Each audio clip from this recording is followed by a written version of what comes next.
Buenos días a todos. Soy Arantxa Vega, soy la jefe de la sección de alergia de este hospital y vengo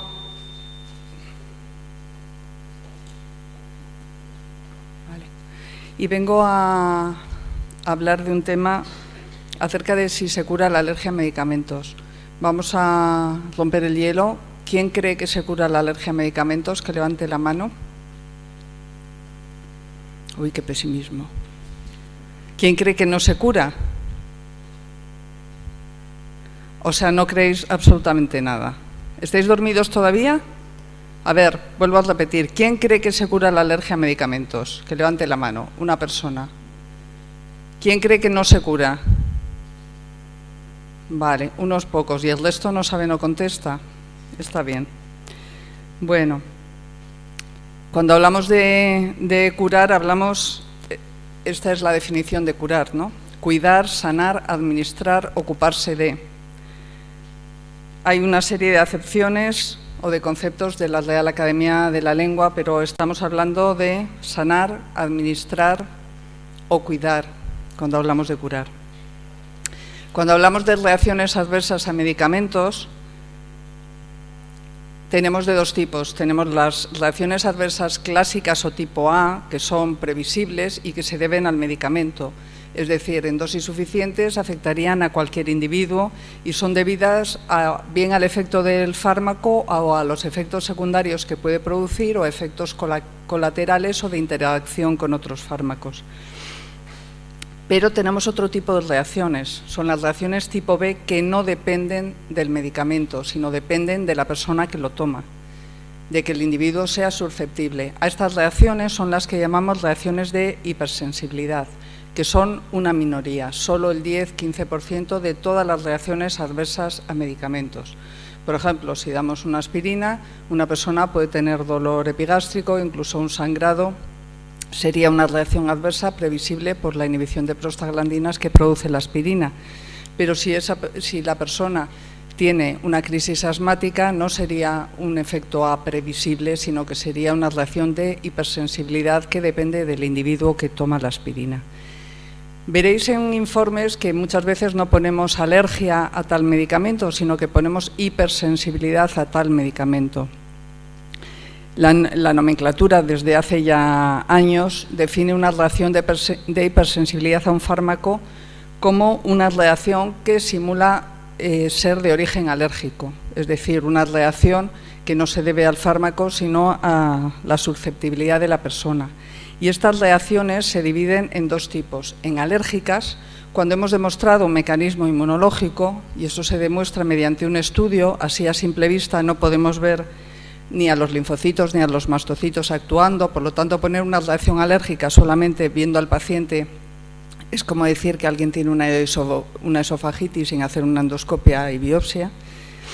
Y las reacciones no alérgicas que no tienen un mecanismo inmunológico implicado.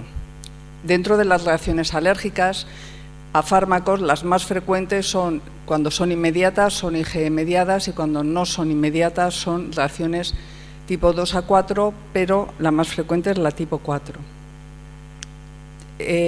Las reacciones de Jelly-Combs de hipersensibilidad que se clasificaban en 1, 2, 3, 4, desde esta semana aumentan hasta 4, 5, 6, 7, es decir, han aumentado. Pero esa es otra historia. ¿Esto es frecuente? Sí, es muy frecuente. Es más o menos una de cada 4 o cada 5 consultas que nosotros vemos. Aunque son pocas reacciones y aunque nos encontramos con que de toda la gente que dice ser alérgica a la penicilina, por ejemplo, solo el 10 o el 20% lo son realmente, la inmensa mayoría no lo son.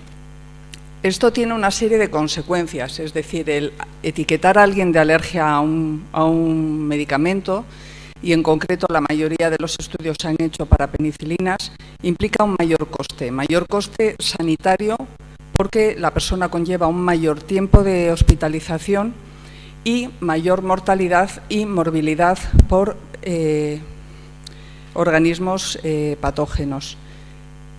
Estas consecuencias además implican un coste importante o un sobrecoste en pacientes hospitalizados, y lo que es más fácil es que si desetiquetamos a alguien de alergia a beta-lactámicos, el coste es muchísimo más inferior que lo que supone el gasto por ponerle una medicación alternativa que encima va a tardar más en curarle y va a hacer que el paciente esté hospitalizado durante más tiempo. Quiere decir que poner una alerta de forma banal, un por si acaso, está perjudicando al paciente cuando es erróneo y está perjudicando a todo el sistema sanitario. Pero vamos a hablar de si curamos o no la hipersensibilidad a fármacos. Podemos tener 3 ejemplos, ¿no? 3 pacientes diagnosticados de alergia a penicilina o de hipersensibilidad a AINES o de alergia a oxaliplatino. El primero es un niño que tuvo una urticaria a los 2 años durante un tratamiento con amoxicilina y se le dijo que aquello era una alergia a la amoxicilina y que no la tomase. Cuando nosotros le vemos, el niño tiene 4 años, hacemos un estudio con pruebas cutáneas negativas y una prueba de provocación negativa. Y descartamos que sea alérgico, con lo cual este paciente que estaba etiquetado se ha curado por el mecanismo milagroso de que nunca lo fue. No es una verdadera curación, pero es un desetiquetado que a veces tiene problemas. Esto es un estudio que hicieron en la Fundación Jiménez Díaz de 505 pacientes diagnosticados de alergia a beta-lactámicos. Eran pacientes ingresados, el 16% tenían una etiqueta de alerta por alergia a beta-lactámicos. Y después de estudiarlos, se vio que solo el 5% de esos pacientes eran realmente alérgicos, el resto no lo eran. Pero ¿qué pasa? Que nos encontramos con una alerta en la historia clínica, y este es un estudio americano, quitan la alerta y años después hasta el 50% de los pacientes siguen teniendo esa alerta porque alguien la ha vuelto a colocar. Pensaréis que esto pasa en Estados Unidos, pero no tiene por qué pasar en nuestro país. Bien, pues os presento los datos de nuestro país. Eso pasaba en Estados Unidos, pero ¿qué pasa en nuestra zona? En nuestra zona hemos descubierto que cuando a un paciente se le hace un estudio y se ve que no es alérgico, la alerta de que sigue siendo alérgico en el hospital persiste durante casi 2 años y medio y en atención primaria persiste durante una media de 10 años. Es decir, durante 10 años tenemos la alerta de que el paciente es alérgico cuando no lo es, con todas las consecuencias que ello conlleva. Tenemos el segundo paciente, ¿no? Es un paciente que hemos diagnosticado de hipersensibilidad a AINES, que está diagnosticado porque tuvo una urticaria con angioedema al tomar ibuprofeno y es un mecanismo de hipersensibilidad, es decir, no es inmunológico, las pruebas cutáneas en este caso no sirven para nada y lo que probamos es tolerancia a otros antiinflamatorios para ver si es un problema solo del ibuprofeno o de todo el grupo. Se le hace una prueba de provocación con ácido acetilsalicílico que resulta positiva. Se diagnostica de hipersensibilidad a AINES, pero este paciente es un paciente que tiene una urticaria crónica. Hay una patología que se llama enfermedad cutánea exacerbada por AINES, que es un tipo de hipersensibilidad a AINES que, mientras los pacientes tienen la urticaria crónica, no pueden tomar antiinflamatorios y que es también dosis dependiente, pero en el momento que se le quita la urticaria crónica, el paciente le desaparece la hipersensibilidad a AINES. Digamos que en estos pacientes se cura su alergia medicamentosa, porque cuando desaparece la enfermedad base, desaparece la hipersensibilidad y pueden volver a tomarlo sin ningún problema. Y tenemos el tercer caso. Es una paciente oncológica que fue tratada en primera línea con 6 ciclos con una quimioterapia que incluía oxaliplatino. Años después tiene una recidiva y necesita otra vez de tratamiento y en el segundo ciclo presenta prurito palmar, tos, disnea y mareo con hipotensión cuando le están administrando el oxaliplatino. ¿Qué podemos hacer en este caso? Podemos evitar la administración de oxaliplatino o darle otra medicación similar, igual le vale con un carboplatino, con un cisplatino, etcétera. Pero lo que ocurre a veces es que el paciente, si cambia de línea terapéutica, disminuye mucho tanto su supervivencia como la posibilidad de curación. Entonces, lo que podemos hacer en este caso es una desensibilización. ¿En qué consiste? Consiste en administrar un fármaco al que el paciente es alérgico o ha tenido una reacción de hipersensibilidad, consiguiendo que lo tolere. Es una tolerancia temporal hasta donde se sabe, porque no hay cambios definitivos. El paciente tolera el medicamento mientras se le esté administrando, pero una vez que hayamos dejado de administrarlo, vuelve a tener reacción al tomarlo. ¿Esto con qué lo hacemos? ¿Con qué fármacos? ¿En qué situaciones? Pues es muy frecuente hacerlo con quimioterápicos, sobre todo con taxanos y platinos, sobre todo los platinos, que cuando por encima del 6º o del 8º ciclo hay la gente se hace alérgica en un porcentaje muy alto. También lo hacemos con fármacos biológicos que se usan tanto para enfermedades digestivas como pues, el infliximab o para enfermedades reumatológicas y también en oncología, para tuberculostáticos, para insulina, para cotrimoxazol en pacientes con SIDA y para ácido acetilsalicílico en pacientes con cardiopatía isquémica o con enfermedades reumáticas. Son situaciones en las que a veces no es posible obtener otro fármaco alternativo y también lo podemos hacer con antibióticos en algunos tipos de infecciones de gérmenes multiresistentes que solo está disponible o que solo son sensibles a un fármaco determinado. La regla de oro para que una desensibilización tenga éxito, es decir, ¿administramos el medicamento que produce alergia? ¿Lo administramos de cualquier manera? No, tenemos que tener 3 reglas.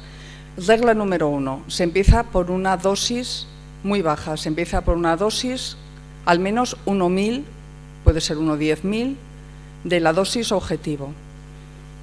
Segunda regla, el aumento de dosis que vamos administrando tiene que multiplicarse por 2 o por 2,5.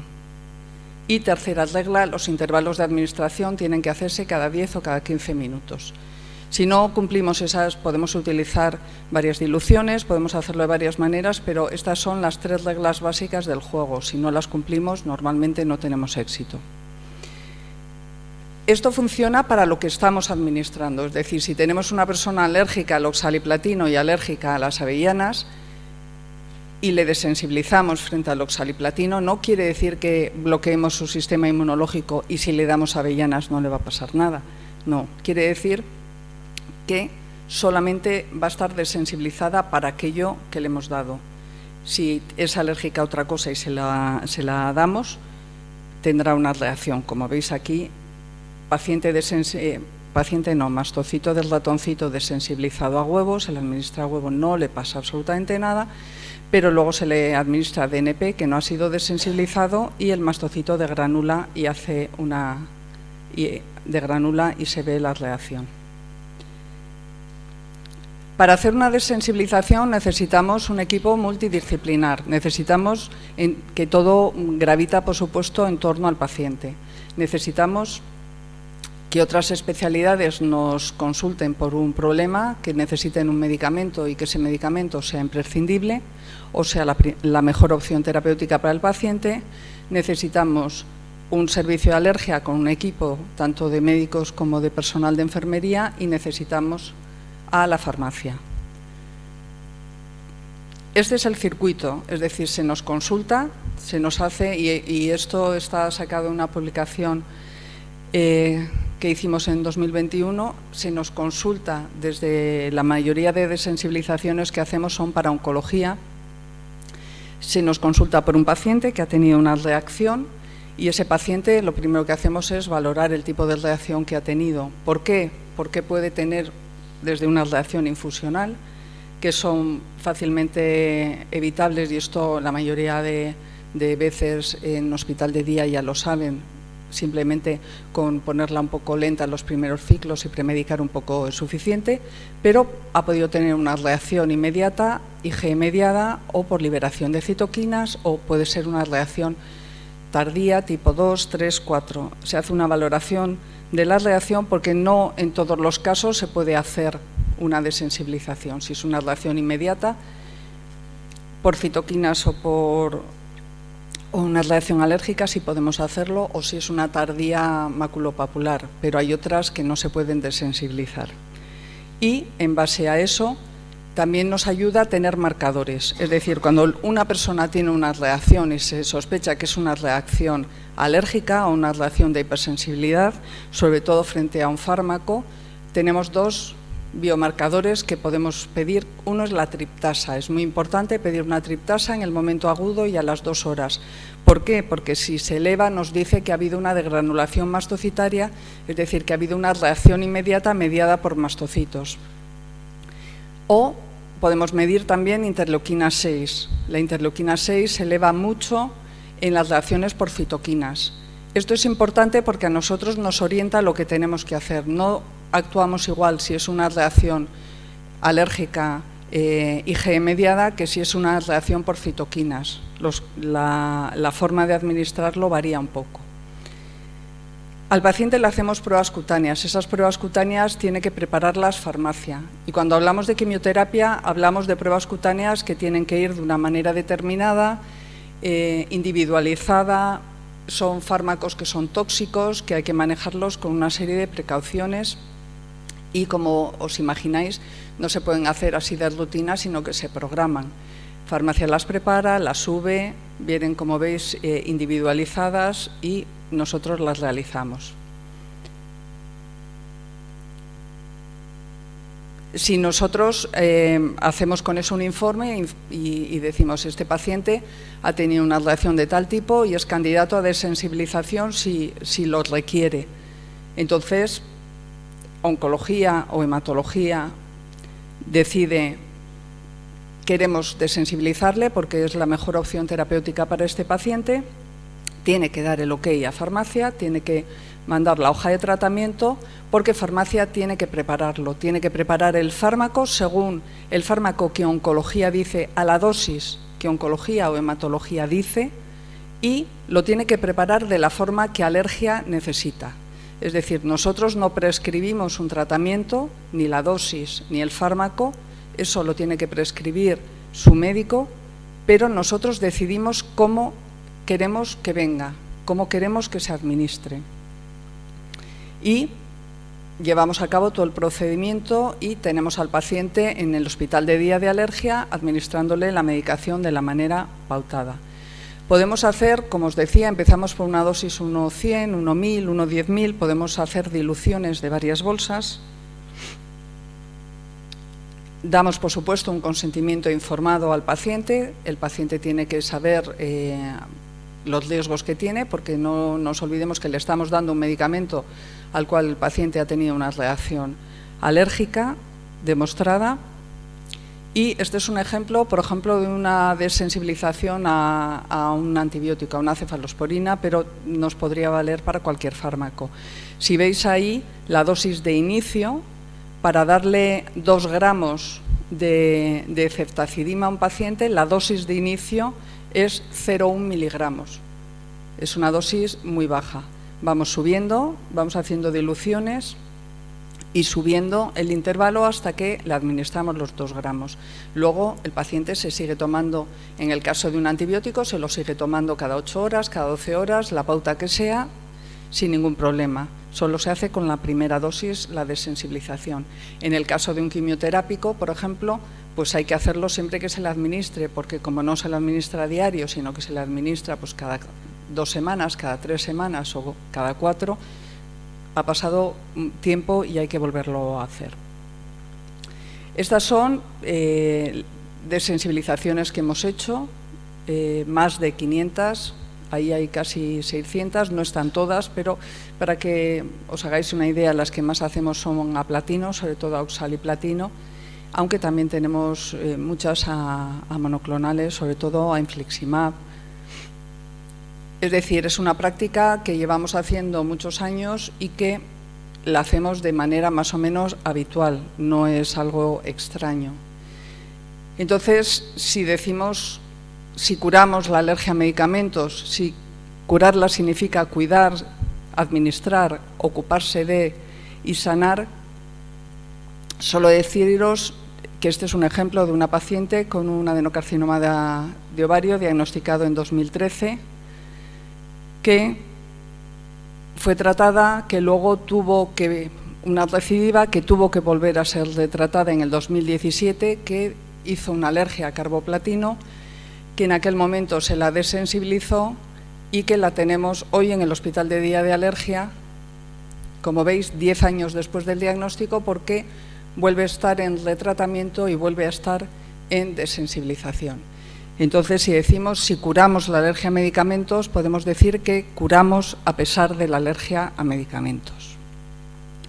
Estos son los cursos de desensibilización a medicamentos en los que participa gente de nuestro hospital, participa en nuestro servicio desde el año 2011, y esta es una muestra del equipo. Nos falta aquí el oncólogo o el hematólogo, que ha participado de hecho en algunos cursos.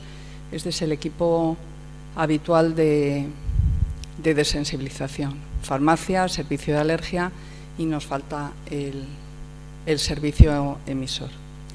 Esto es todo. Si tenéis alguna pregunta y sé la respuesta.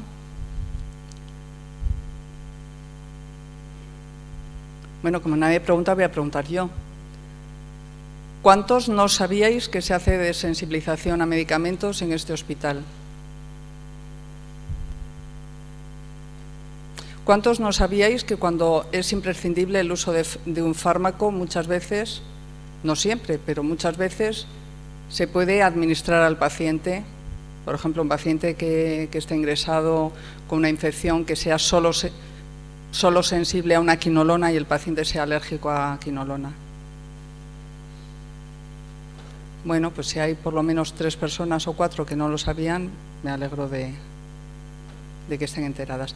¿Y cuántos no sabíais que ante la sospecha de una reacción alérgica, a una reacción de hipersensibilidad, había que pedir una triptasa para confirmar diagnóstico? Solo una. ¿Todos los demás lo sabíais? Estupendo.